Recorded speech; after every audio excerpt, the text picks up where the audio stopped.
Prior to 2022, Ukraine would not have been one of the first countries that came to mind when talking about major military superpowers.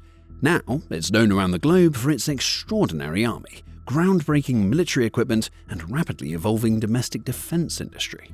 Nobody saw this coming, not even NATO. The alliance has been quite simply stunned by Ukraine's staggering surge, and Kyiv's rise up the military rankings isn't over yet.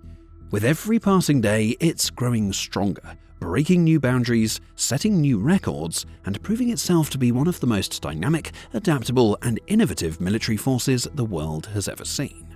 Nowhere is Ukraine's military evolution more evident than in the field of drone warfare.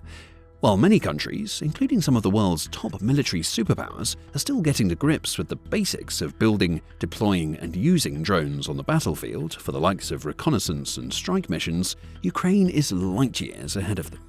In less than 4 years since the war began, it has transformed from a drone novice to a master, setting an example to other nations around the world and even outperforming Russia when it comes to the shrewd and strategic use of unmanned aerial and maritime vehicles to deal damage to its opponent.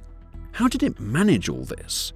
Well, the simple answer is that it didn't have a choice. As the war gradually transitioned from a more conventional conflict involving tanks, trenches, and mechanized brigades to one much more heavily dominated by aerial bombardments, drone swarms, and missile salvos, Ukraine had to learn and adapt rapidly if it wanted any hope of survival. Russia first sent dozens, then hundreds of drones its way on a nightly basis, targeting both military and civilian infrastructure with ruthless, relentless intensity. Even some of the strongest militaries on the planet would have struggled to fend off such heavy attacks, especially as many have little to no experience of fighting either with or against drones in any great numbers. On paper, Ukraine too could have crumbled under the pressure. But it didn't. As on so many other occasions throughout this war, its forces dug deep and defied the odds. Facing the threat of losing its territories to the Russians and seeing countless innocent people killed along the way, the country did what it does best. It adapted. It looked at what Russia was doing and tried to do better, with dozens of defense companies, big and small, all across Ukraine, doing whatever they could to enhance the country's drone capabilities. Some of them simply worked on modifying rudimentary quadcopters so that they could carry out recon and assault missions. Others built brand new drones from scratch. Some even attempted far greater challenges, like converting commercial ultralight aircraft into unmanned kamikaze bombers. Bit by bit, their efforts added up, all the way to today, when Ukraine is now considered the #1 name in drone production and innovation. It's not only managed to produce some of the most effective, efficient, and advanced drones currently in operation, but it has put those drones to the test, using them to carry out countless devastating attacks on Russian forces in the occupied territories of Ukraine and even deeper into Russia itself, wiping out everything from airfields and military production plants to oil refineries and fuel depots. In many ways, it's thanks to Ukraine's remarkable mastery of drone technology that the war is still going, as Kyiv may very well have capitulated by now if it weren't for its strategic swarms and world-leading drone operators fortifying its defensive lines and pushing the Russians back time and time again. Drones may even prove to be the X factor that wins the war for Ukraine in the end. For that to happen, it's going to need a lot of them. Fortunately, that shouldn't be a problem. A recent report from Bloomberg revealed the mind-blowing statistic that Ukraine currently produces about 4 million unmanned aerial vehicles every year. That includes everything from the relatively cheap and simple first-person view (FPV) drones that pilots operate with the aid of attached onboard cameras, to far more advanced and capable long-range strike drones, the kind that Kyiv regularly deploys deep behind enemy lines to blow up pipelines and start fires at Russian arms factories. To understand how big that 4 million figure truly is, here's a direct comparison. The United States, which is, by almost any metric, the strongest and most advanced military force in the world, makes just 100,000 drones a year. So, for every American drone that rolls off the production lines, Ukraine makes 40. And quantity isn't the only impressive aspect of the Ukrainian defense industry. As RAND analyst Michael Bonut notes, Kyiv also boasts a rich range of drone types. It's not just the quantity of drones, it's the variety, probably more than all NATO countries combined right now. Indeed, while Russia's army focuses quite heavily on the Shahed-type drones, which originated in Iran, but are now produced en masse on Russian soil, Ukraine has opted for a more dynamic and diverse drone army to continually catch its enemy by surprise. Now, back in the early days of the conflict, for example, we saw the Ukrainian armed forces make the most of the Chinese-built Mugin 5 or Sky-Eye 5000 drones, which were used in the August 2022 attacks on Russia's Black Sea Fleet base in Sevastopol, Crimea.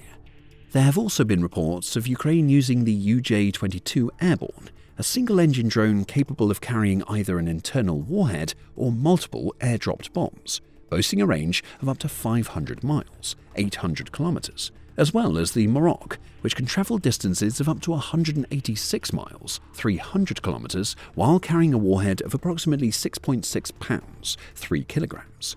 Ukraine's forces have also deployed the likes of the jet-powered UJ-25 Skyline, the long-range UJ-26 Beaver, which has been used in attacks on Moscow and other regions around Russia, and the AQ-400 Scythe, which started life as a simple volunteer program, but has since entered serial production and rolled into service with the country's armed forces.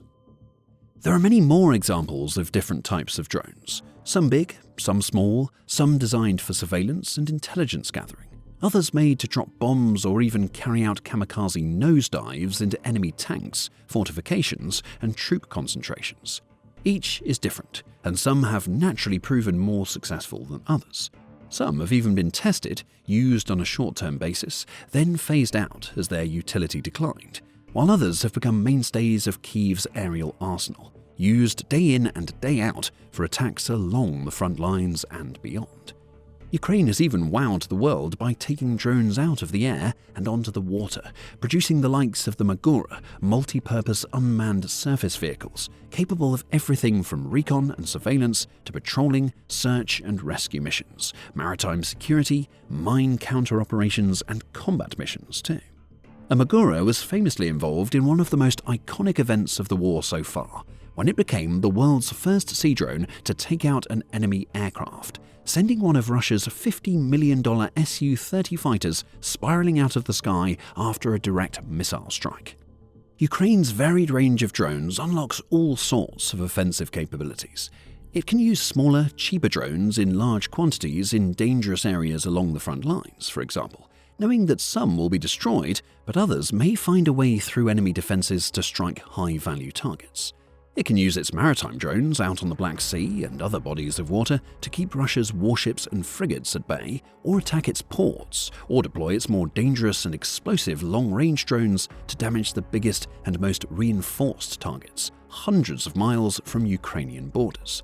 Another huge advantage for Ukraine, in having created so many drones and reached the point where it can make them in such massive quantities, is that this opens up a whole host of exciting trade opportunities for the country's ever-growing number of defense companies.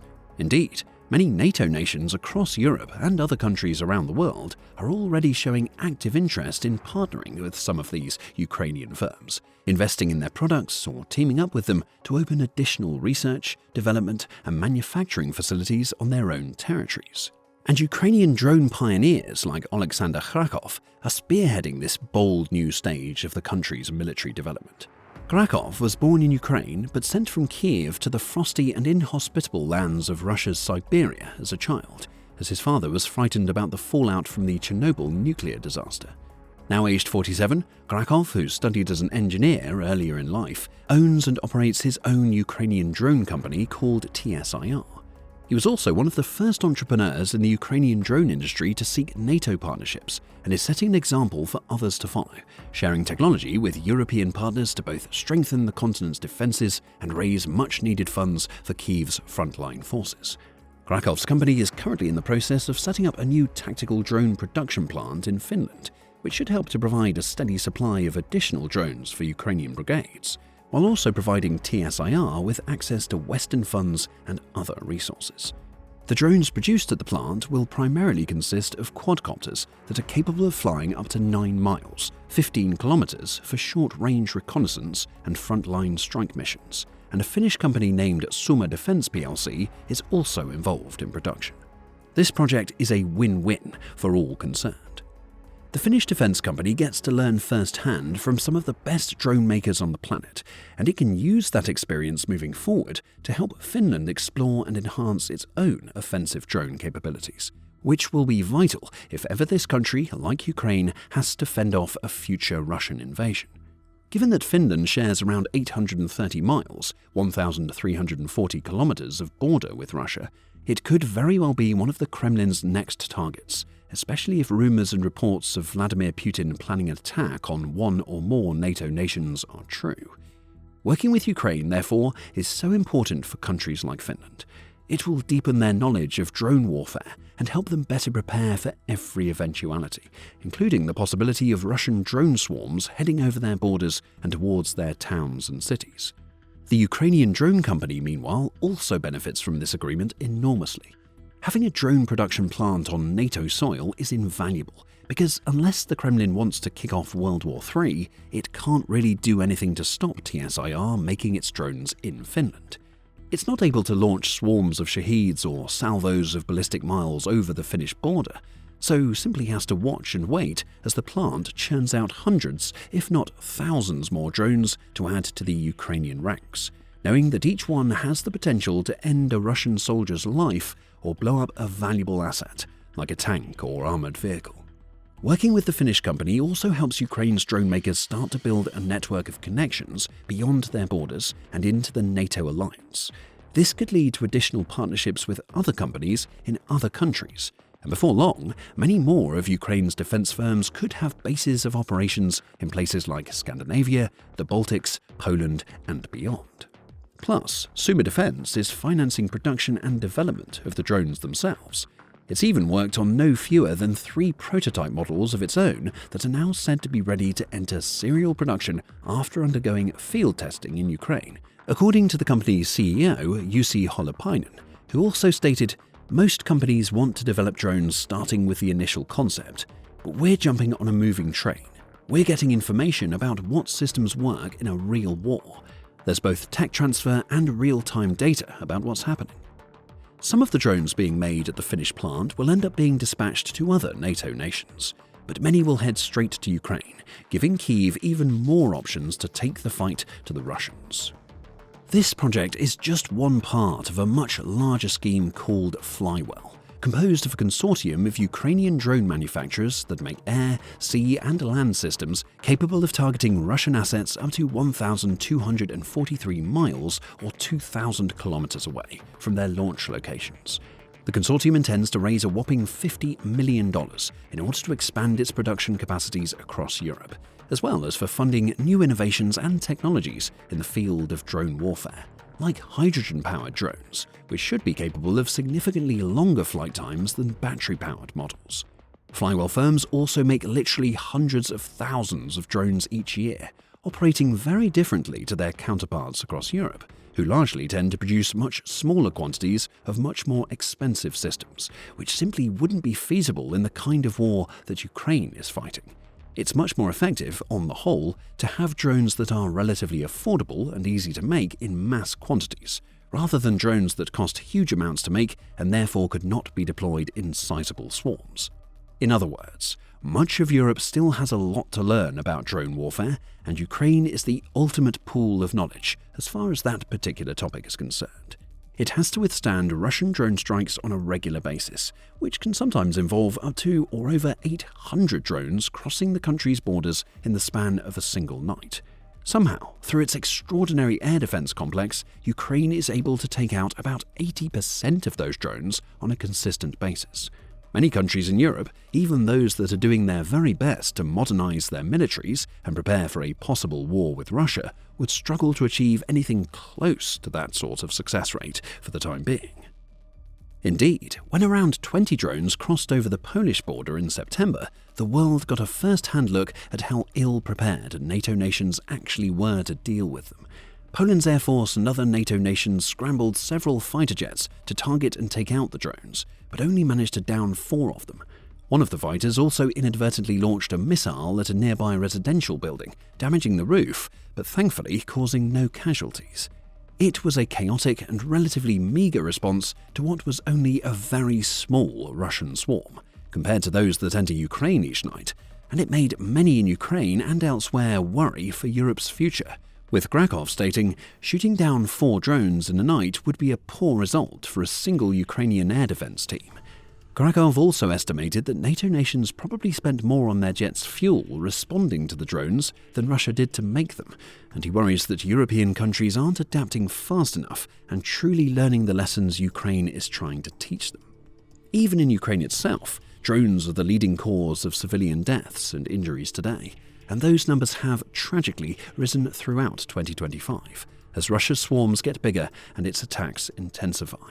If other countries had to deal with those same sorts of swarms and strikes, Krakow and others like him are understandably fearful of how quickly the situation could spiral and how big the death tolls could become. Fortunately, many NATO nations have shown that they are more than willing to learn from Ukraine and eager to engage with the country's defense contractors. The UK, for example, recently announced that it is teaming up with Ukraine on a project to begin joint production of interceptor drones that will help Ukraine's forces combat the vast swarms of Russian Shaheeds that cross their borders and enter their territories each night. The project, codenamed Octopus, is currently in the negotiation stage, but should be implemented at some stage in the coming months, according to Britain's Minister of State for Defence Readiness and Industry, Luke Pollard, who told Bloomberg, "Very shortly we'll be producing around 2,000 drones a month, deliberately shipping all of them to Ukraine so they can be used to intercept Russian drones." The minister went on to explain that drone production will be situated in the UK to begin with, but could evolve to other locations as needed to ensure that Ukraine's battlefield needs are met. UK is outstanding at R&D and advanced manufacture, so we can add something that our Ukrainian friends don't have in this respect. We need to be fast, and we need to be first. Several other nations around Europe are already either negotiating agreements or already in the process of working side by side with Ukrainian drone manufacturers. Slovakia, for example, officially partnered with Ukrainian lightweight surveillance drone manufacturer Skyton back in 2024. Skyton, which produces the Raybird drone capable of travelling an astonishing 1,553 miles, or 2,500 kilometres, and flying for up to 28 hours in total, managed to collect over €10 million, $11.6 million in foreign funding to build its Slovak plant, and originally decided to open an international facility out of fears that its Ukrainian factories would be seen as high-priority targets for Russia, according to the company's founder, Alexander Stopora. The company has also announced partnerships with both the UK and Denmark, and Stopora acknowledges that working in Europe brings both ups and downs. Producing in Europe gives Skyton access to global and NATO markets, but comes with higher costs and stricter regulations. Ukrainian engineers tend to implement upgrades faster than their European counterparts because they work closer to the end users. Firepoint is yet another Ukrainian defense company benefiting from European interest and investment. Denmark has set aside 500 million kroner, $77 million to help the company, which is the brand behind the exciting new Flamingo long-range missile, set up operations on Danish soil. Like Skyton, Firepoint hopes that building a plant on NATO soil will keep its operations safe from Russian attacks, and all output from the facility will go straight back into Ukraine to fuel the war effort. And there are hundreds more drone companies that could benefit from this sort of support in the weeks and months to come. As Ukraine's Deputy Prime Minister Mikhailo Fedorov notes, in 2022, Ukraine had 10 drone producers. Now there are 500. When the war finally ends, those hundreds of companies are likely to receive near endless offers, deals and proposals from other companies around the world, eager to invest in their products and learn from their experiences, no doubt providing a big boon to Ukraine's post-war economy. In the meantime, they'll keep on doing what they do best, producing the many varied unmanned aerial vehicles that are helping Ukraine win this war. Learn more about the awesome power of Ukrainian drones in this video, which looks at how one of Kyiv's recent deep strikes crippled the Kremlin's oil industry even further. Or to see a different aspect of Ukraine's offensive capabilities, watch this video, which looks at how Kyiv's forces are using advanced electronic warfare systems to wipe out Russian missiles without even needing to fire a single shot. Be sure to subscribe to our channel too, so you can stay informed and up to date on all the latest big breaking news from the military world.